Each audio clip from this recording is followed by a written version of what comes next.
let's move on then. We are going to stick in League Two for our second manager. And it's now, Mike, a manager who is out of work. It is Mike Flynn, who announced earlier in the week that he was leaving Newport after what you have to say has been an absolutely brilliant tenure, 4.5 years in charge, a remarkable managerial stint. So much has been added to his CV.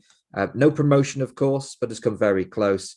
But I guess most people will probably remember him for the exploits in the FA Cup and probably the Great Escape as well. Yeah, absolutely remarkable tenure. Probably one of the most remarkable of the past decade is just the only way I can really frame it. I mean, the Great Escape in itself was an incredible achievement. You know, I remember that at the time, how many games were left, it just looked dead and buried. And how Flynn was able to galvanise them the way he did was just extraordinary. And keep them focused on that running, you know, because it's one thing getting back in with the shout of survival, but then keeping heads calm. And I think with Flynn is always this good. We talk about his intensity. You know, the last podcast we did, we talked about the fire in his, you know, the level of intensity and how it can sometimes drain players because he's such a force of nature. But also, you know, when the stakes are high, he's shown in those FA Cup runs that he's able to calm players as well at the same time when the actual occasion speaks for itself. He's, you know, Newport so many times delivered big performances on big stages. And I think it was just a remarkable tenure all around because it showcased so many different skills. And of course, you know, it's one thing, isn't it, saving aside from relegation, but then it's a completely different skill set, taking them to the next level. Now, he didn't take them literally to the next level, not to the next division, but he did get them in the playoffs and, you know, a bit of bad luck in those finals. And it could have, you know, if it just swung the other way, it could have been a hugely different story. And Newport could have been an established third tier side by now. It didn't happen that way, but going from that relegation scrap to suddenly looking at the top end of the table, Mike, that is some change. And that is something that Mike Flynn has been able to do seemingly very, very easily. Yeah, he transformed the club, you know, off the back of that relegation battle. He transformed them virtually, you know, overnight in the following season. And yeah, I mean, those two playoff finals, I had Newport down as a better team in both finals on balance, and so unlucky to go out in extra time both times. Unfortunate with decisions and stuff like that. And we're doing all of this off a budget. You know, I would imagine the budget's much improved now because of all that FA Cup money and all the television money. But, you know, it's something that's built season on season from what essentially was, you're probably talking bottom 2, bottom 4 budget initially. Still bottom half now. And, you know, the consistency this year, it's just... There's just always so much adrenaline around, I think, at Newport. The way he was able to keep them motivated. You know, we talk about even when the intensity was too much. It wasn't motivation that was a problem. If anything, it was over motivation. It was pushing too hard, more than the players could give at certain times of year. So yeah, I just think he's got a broad skill set, and he's a manager that's seemingly willing to learn. I think the other thing that's worth mentioning is, you know, is the fact that he tried to change Newport's style last season, and that they almost became a parody themselves. They got so good at becoming this, you know, long throws and very direct sort of team, and they became so effective in that style. They became a parody of themselves in the season before last towards the end. You know, plenty of managers remarking upon it. And Flynn seemed to go away in the summer and think, right, okay, I'm going to evolve here, and we're going to get the ball down on the floor, and we're going to pass it. And I think it was a very brave thing to do, in the sense that Rodney Parade and the pitch there, and, you know, it was always kind of destined to cut up and it would get more difficult in the winter months. But it didn't deter him from trying it and to seeing how far he could go with it. And, you know, in the early part of last season, it worked very well. And I think it shows that he's not all about one style of football, you know, and he is willing to adapt. He's willing to learn. And he seems, by all accounts and a lot of the things I've heard, he's very, very studious and always looking at other managers and the other ways that things can be done, always looking to evolve, and very, very much invested in his own education through the LMA and things like that. Do you think that's something that is underappreciated then? Because I think when you, are in charge of a great escape, when you pick up so many points in such a short period of time with a team who'd previously been, let's face it, awful, you probably get the reputation of being simply a motivator, simply someone who comes in, bit of a formidable character perhaps, who just gets players fighting for the cause. But there's so many more levels to Mike Flynn as well, isn't there? There's such a deeper pool to explore here. His ability, as you mentioned there, to mix things up, tactically astute, wanting to learn, constantly evolving, looking at the bigger picture. But all of that, plus the motivation, and that's why he's been so successful. Yeah, I think he's driven. I think basically that's what it comes down to. He's just got this inner drive that's just always there and never switches off. And also the fact that his career, he was very much a journeyman lower league midfielder, wasn't entirely sure what his future was going to be when he came out of the game, when he was playing non-league and stuff like that, when he got the call to come in and coach at Newport. So I think there's, with that word humility again, we're talking about Joey Barton and falling back on his Premier League career and his playing days. I think there's, a sense of groundedness with Mike Flynn that he knows exactly what the alternative is for him if he doesn't make it as a manager. He's not entirely sure what his next move would be or what kind of career or profession he'd be in if this doesn't work out. So I think there's an inner drive there that's just insatiable, and he knows. I think he just knows deep down that he's got the motivational side box, he's got the intensity box. I think he knows that's naturally what but he knows that also, in order to further himself, it has to be potentially more about the logical side of the game, about the tactical side of the game. He has to draw on the experience of others. He knows that all these tools and materials and all this guidance is out there, and he's not afraid to call upon it. So, he's just after as much real world experience as he can get his hands on and make his own mind up as he goes every step of the way. In some interviews that I've read with Mike Flynn, he's not afraid to mention his roots. He's not afraid to mention, where he comes from, his background, the town where he grew up. And of course, he knows the area of Newport very well. And he knows that the fans are a hardworking bunch, that, the fans want to see graft, that the fans want to see everybody fighting. And that is, again, comes into that inner drive that you mentioned there. This is how he was brought up. It's how he played as well. I remember him at Blackpool. You never got less than 100% from Mike Flynn on the pitch. Even if things weren't going your team's way, even if things weren't particularly coming off for him, he never left the pitch. And you never thought, I don't know if he shirked his responsibilities there. You were always absolutely sure that he'd given 100%. And sometimes players, when they go into management, are very different to how they were on the pitch. But Mike Flynn's has just sort of been a continuous path, really, hasn't it? Yeah, he's a tough cookie. I think, the area he grew up in, I've seen features that have been written about him because of all these FA Cup runs. But this is possibly why we know so much about him is, lower league clubs always get extra coverage when these FA Cup games come around. And yeah, it's quite clear that he's a tough cookie. He grew up in a tough environment, where, on playing fields and stuff like that, with kids on council estates and those kinds of things. And I see a lot of similarities in his managerial style, not the same personality type. And then, you always get these comparisons with Sir Alex Ferguson for different ways, different managers at different times. But I think there's just this, there's this no messing with Mike Flynn that that's a parallel with Ferguson for me. Is that, I think if anything happens behind the scenes, there's only one winner. If anyone gets it, if a player gets it, and this won't always work in the modern day and age. We talk about millennial footballers and how, and I don't think Flynn's, I think he connects with players, the modern day player. I think that's evident enough in what the job he's done at Newport. But I also think there's not many managers these days who you look at and think, I wouldn't mess with him, as a player nowadays, even with, we talk about player power and stuff like that, that you're looking, there's only one winner. And that players won't even necessarily step up to him because they know that he's a bit of a formidable character to try and take on, even if, it's passive aggressive or you try to, you try to sort of, I'm injured boss and all of these kinds of things that, that though a modern day player doesn't necessarily have to be confrontational to undermine the manager. But I think players are, the toughest thing for Flynn while he was at Newport was building a squad big enough, keeping players outside of the first 11 happy, because he wouldn't tolerate any sulking. And, modern day, but if you're not playing in the first 11, sulking's probably quite a common thing, you would imagine, nowadays.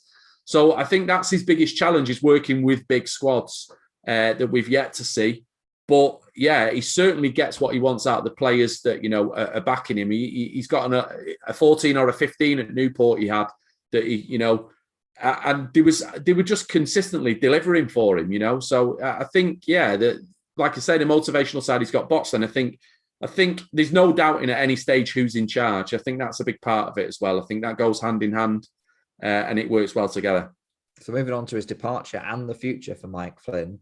There have been rumblings, really, haven't there? There have been noises of, discontent maybe from Flynn. Not sort of, he hasn't overtly said anything, but it's just some of the more downbeat. Certainly the post-playoffs last season, you sort of got the idea that maybe his time at the club might be coming to an end soon. And he's got to October and he's walked away, Mike. Perhaps surprising to some. Newport's form hasn't been awful this season. It's not been brilliant either, but it's, they're not down at the bottom of the table. But yeah, I think this has been, what do you reckon, a few months coming? Yeah, absolutely. I think towards the end of last season, Newport announced they were looking to bring in a sporting director. I think that always sends out warning signals. That's always raises alarm bells. And I can't really remember Flynn's reaction at the time, but I just remember thinking, I'm not sure Flynn's the sort of manager that someone steps in above them and then starts having a handle on his job. Because he literally was all-consuming in that job. Did have frustrations in the transfer market, so it was understandable that Darren Kelly eventually came in and was going to oversee more of the executive side and getting the deals done, allowing Flynn to concentrate on his job. I think it's fair play to Flynn that he stuck it out till October, that he's give it a go and he's not just walked away, and that he has, he expressed his misgivings at the end of the playoff final last season after losing the playoff final, and you wondered how long he was going to last this season. And then Darren Kelly comes in and some of the things he's saying, bearing in mind that Darren Kelly had, in the EFL, one failed stint at Oldham, and then he's coming in above Flynn, essentially, and he's basically playing this executive role. You kind of got concern then. But, Flynn's give it a go. I just think he's on a bit of a hide into nothing now. I don't know how much more he can get out of this Newport team with the same old methods. He's talking 4 or 5 year cycle now, tends to go a bit stale. Any manager, any managerial stint at this stage now, you're starting to worry a little bit. So I think it was the right time for him to move on. And having started the season, indifferently, but not leaving Newport in trouble, I think that this was probably the right time to walk away. And in terms of the sporting director model, a lot of teams are sort of going down that road now. Do you think that's something that Flynn will find difficult, because he's not going to find too many more clubs where he can be, as you say, all-consuming? Yeah, possibly. I mean, I think the point is I think it's a lot easier now for Flynn to go in understanding that this is the model. And it's, it's not like the club, he's built the club up at Newport from what he inherited and almost been responsible for everything that's transformed the club in recent years. So then it's hard to bring someone in, and him not feel undermined or feel like, how it's going to change his job, because he has literally had a handle on everything. I think he'll go into his next job totally understanding it's going to be different. He's going to be working to different parameters. And I guess from Newport's perspective, you can understand it a little bit, because they need a succession plan post Flynn. Flynn wasn't going to stick around forever anyway. And, we might have been taken away by a club. And you kind of want, a lot of clubs nowadays are building these models at League Two level because they kind of don't want to be left high and dry by landing on one good manager, and then that manager disappears and then it all crumbles because it was all about the manager. And I think that has become the danger with Newport. So they are at least now 6 months into a process with the sporting director model. I'm sure Darren Kelly's thought about who his long-term succession plans and stuff like that. So maybe they are better prepared for the Flynn departure, having kind of instigated it a little bit themselves. Flynn himself, I'm sure, will not want will not expect to walk into another club, certainly not higher up the leagues, and expect to have it on exactly the same terms he had at Newport. And I think with the transfer frustrations he had anyway, I think he'd quite welcome, but he needs to know the parameters in advance. This is your responsibility. This is not your responsibility. This is why his next club and the interview process and the talks that go on are going to be all important. Do you expect him to take some time out? Do you expect his next appointment to come imminently, or are we thinking maybe towards the end of next season, or maybe even next summer? No, I think he's relentless, and I think he's ready to walk straight back in now. I think he's a sort of manager that doesn't need time out. I don't think, not to say he might not take a few months, or if the right job doesn't come along, he'll be using the next 9 months to educate himself, to develop himself in whatever way he can. I don't think he'll just rush in absent-mindedly and take the first job going necessarily, because I think he's got plenty of credit in the bank, and I think his next job should definitely be above League Two level. But I also think he's ready to go now. If I was a club, I certainly wouldn't be afraid to appoint him, because I think he's got boundless energy and enthusiasm, and he just doesn't get tired. He gets bored easily. And I think he's this insatiable appetite just means he can go straight from one job into another, and you're still getting the same Mike Flynn. I don't think you're getting a guy that needed time out. So I think he could be ready to go. And I think we're getting into the period of the season now, October, November, lots of managerial casualties, just the nature of the football schedule and those 2 international breaks and the time it gives clubs to search around and try to, basically appoint the right manager properly. So I think there would have been a part of Flynn that might be mindful of the fact that, there's going to be opportunities coming along in this next couple of months, and I think he will be ready for it. Yeah, certainly doesn't feel like the sort of man who needs to have time to recharge his batteries. Very much a sort of Welsh Duracell bunny kind of figure. You say the insatiable energy that he has, and that will be a real sort of boon, I guess, if he doesn't get a job straight away. I'm sure he'll keep himself occupied. I'm sure he'll be watching tons of matches and maybe even shadowing other coaches and learning. And his thirst for knowledge as well will keep him going during that time. How do you think his methods, Mike, will fare higher up the pyramid? League One, it might not be too much different, but should he land a championship job, or should he find himself in the championship at any point in the future? How do you think his methods will go down? And I guess we expect him to adapt accordingly as well. Yeah, I do think it's intriguing for the fact that he tried to play this expansive passing game, playing out from the back in League Two, with the players that he had, because they weren't players that you didn't automatically look at those players and think, oh yeah, they're ready for that type of game. It's not like, say, Ian Evatt, for example, who's gone and recruited purpose for, the recruitment job he's done, has married up with the type of football he wants to play. Flynn just did it with what he had. So I think it was a really curious move that he took. And I think it was a statement to say, I don't just lump me into this category of a long ball merchant or very direct manager. I think that sense of, I think he is very results driven. I think he's happy, he's got both sides really, because he's willing to take on a process. I think he understands that the modern game is all about how good your processes are, but ultimately he's driven towards outcomes and results and adrenaline basically, and what happens in both penalty boxes. So yeah, it would be interesting to see in his next job, the brand of football that he plays. But I do think that this is where a lot of his learning and development energy is going, is in the tactical side of football, the brand of football that he wants to play. And I think he will. That's the area where he will most be looking to evolve. And you talk about shadowing other coaches. I wouldn't be surprised if it's coaches that play certain types of football to understand everything that goes into that process, and then come away with his own ideas of how he would implement his own process. It's something more expansive.